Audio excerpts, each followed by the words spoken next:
नमस्ते। आज हम एक बहुत ही दिलचस्प और गहरी किताब के बारे में बात करने वाले हैं।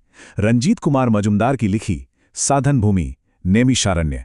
हम एक ऐसे प्राचीन जंगल के सफर पर निकलने वाले हैं जो सिर्फ नक्शे पर मौजूद कोई जगह नहीं है, बल्कि हमारी खुद की चेतना का एक आईना है। तो चलिए बिना देर किए इस चर्चा में गोता लगाते हैं।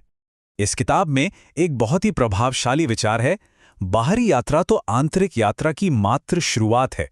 मतलब अक्सर हमें लगता है कि किसी तीर्थ या पवित्र जगह पर पहुंच गए तो बस मंजिल मिल गई।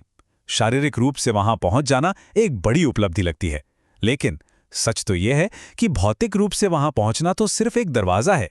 असली सफर तो भीतर की ओर तब शुरू होता है जब बाहर की दुनिया का शोर एकदम थम जाता है। अगर हम नैमिषारण्य को देखें तो इसकी तुलना बड़ी दिलचस्प है। एक तरफ ये सिर्फ एक आम जंगल है, पेड़ पौधे, एक फिक्स्ड ज्योग्राफिकल लोकेशन जिसे हम मैप पर देख सकते हैं। लेकिन दूसरी तरफ अगर हम आध्यात्मिक नजरिए से देखें तो ये एक ब्रह्मांडीय केंद्र है। ऐसा माना जाता है कि यहाँ एक पौराणिक चक्र आकर गिरा था जिसने इसे पूरी दुनिया की आध्यात्मिक धुरी बना दिया।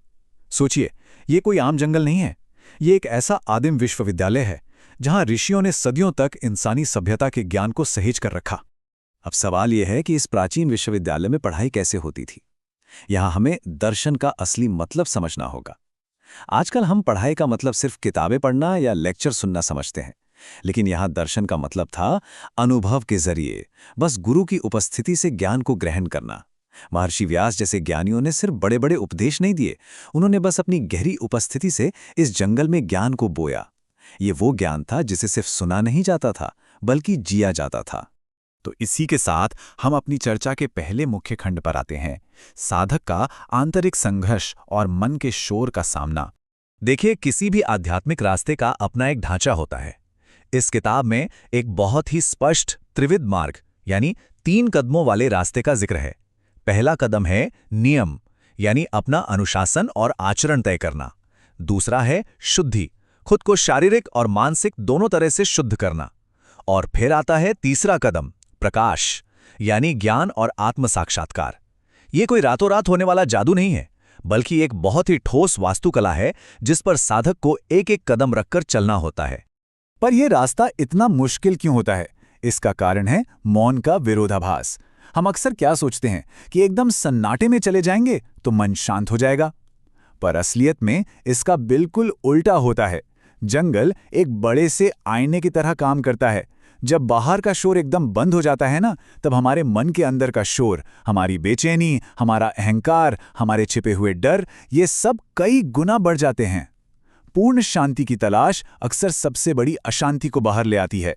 और इसी अंदरूनी शोर की वजह से कई तरह की चुनौतियां सामने खड़ी हो जाती हैं, जैसे कि आर्थिक तंगी, गहरी भावनात्मक उथल-पुथल और सबसे बड़ी बात, हमारा अहंकार, जो आसानी से झुकने को तैयार नहीं होता। इसके अलावा अपनी पुरानी पहचान खोने का डर और इस कड़े अनुशासन से भाग जाने का मन भी बार बार करता है। लेकिन यहाँ सबसे जरूरी बात ये समझने वाली है कि इन सब संघर्षों को फेल होना नहीं मानना चाहिए। ये तो इस सफर के जरूरी चेक पॉइंट्स हैं जिनसे हर एक साधक को गुजरना ही पड़ता है। अब बढ़ते हैं हमारे दूसरे खंड की तरफ, अनुष्ठान और वन गुरु, यानी पर्यावरण से सीखना। आजकल के समाज में अनुष्ठानों या रिचुअल्स को लेकर बहुत गलतफहमियां हैं। एक तरफ होती है यांत्रिक क्रिया, जहां लोग बिना सोचे समझे बस आदतन चीजों को दोहराते रहते हैं।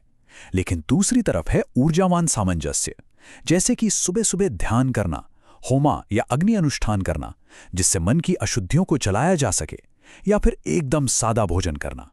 ये सिर्फ खोखली परंपराएं नहीं हैं, ये तरीके हैं साधक को वास्तविकता और प्रकृति के साथ एक गहरे रिदम में बांधने के। और इस सफर में सिर्फ प्रकृति ही नहीं, बल्कि मिलने वाले इंसान भी बहुत बड़े गुरु साबित होते हैं।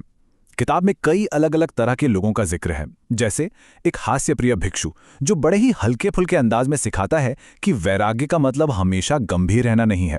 एक दुखी तीर्थयात्री जिसकी कमजोरी ही उसकी सबसे बड़ी भक्ति बन जाती है।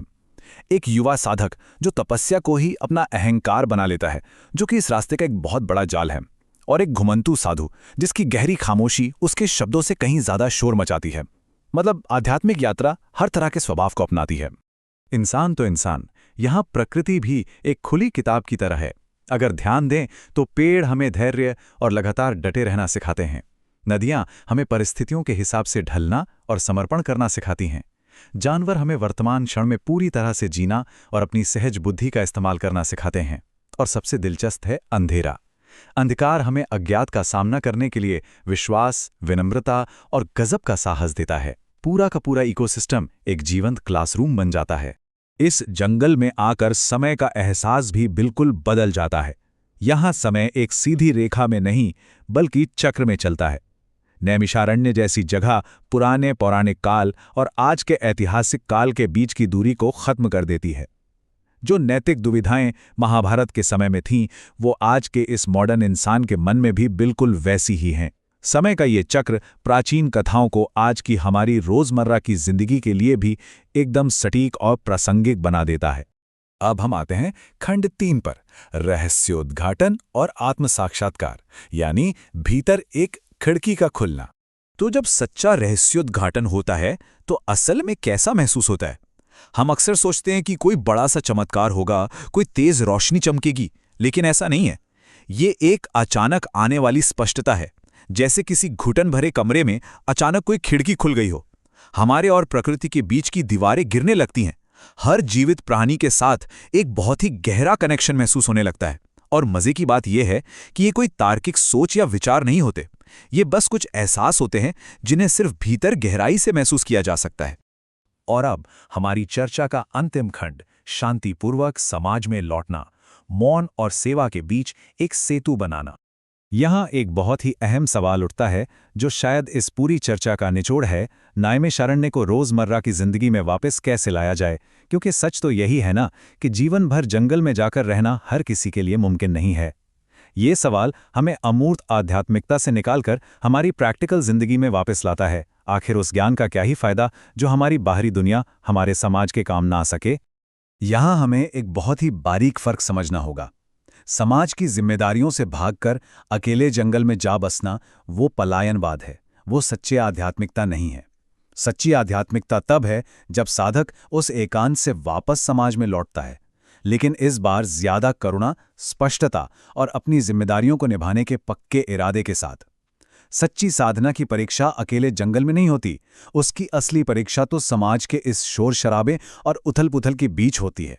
तो सबसे बड़ा सबक यही है कि साधक दुनिया से बचने के लिए नहीं लौटता है, बल्कि वो उस असीम शांति और इस शोर शराबे वाले समाज के बीच एक बहुत ही जरूरी पुल का काम करने के लिए लौटता है। नैमिषारण्य सिर्फ एक जंगल भर नहीं है, ये हमारे भीतर की एक स्थिति है। इस पूरी साधना का असली मकसद यही है कि हम उस आंतरिक शांति को हर जगह, हर परिस्थिति में अपने भीतर महसूस कर सकें। और इसी के साथ हम उसी बात पर वापस आ गए हैं जहां से हमने शुरुआत की थी।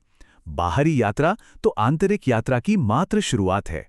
जिंदगी के इस रोजमर्रा की भागदौड़ के बीच ये विचार हमें रुककर सोचने पर मजबूर कर देता है। हम अपनी खुद की अंदरूनी यात्रा में कहां तक पहुंचे हैं? क्या हमने अपने भीतर का नैमिषारण्य ढूंढ लिया है? इस सवाल को अपने जहन में जरूर रखिएगा। इस चर्चा में हमारे साथ जुड़ने के लिए बहुत बहुत धन्यवाद।